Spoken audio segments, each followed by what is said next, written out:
नमस्कार,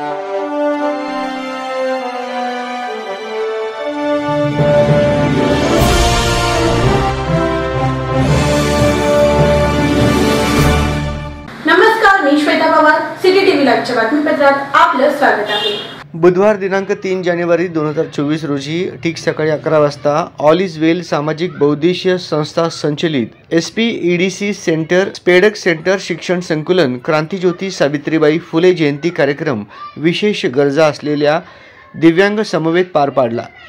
या कार्यक्रम प्रसंगी पद्मशाली सखी संगमचे अध्यक्ष ममता मुदगुंडी व ऑल इज वेल संस्थेचे माजी सचिव अंबिका गाजोल उपस्थित होत्या। तसेच संस्थेचे सर्व पदाधिकारी आणि कर्मचारी यांच्या उपस्थितीत कार्यक्रम पार पडला। सावित्रीबाई फुले यांच्या कार्याची माहिती उपस्थित विद्यार्थ्यांना देण्यात आली।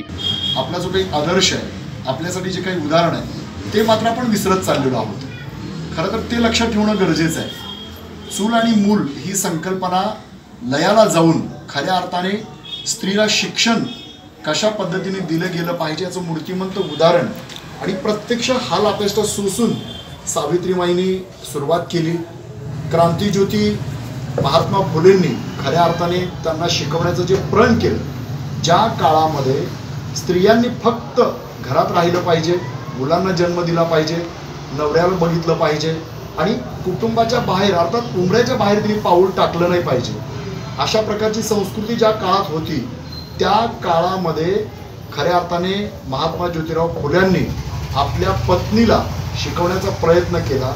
आणि असं म्हणतो आपण नेहमीच की एक स्त्री शिकली तर अख्खा समाज घडतो, तर तशा पद्धतीने समाजाला घडवण्याचं काम खऱ्या अर्थाने ज्या काळात शक्यच नव्हतं त्या काळामध्ये केलंय।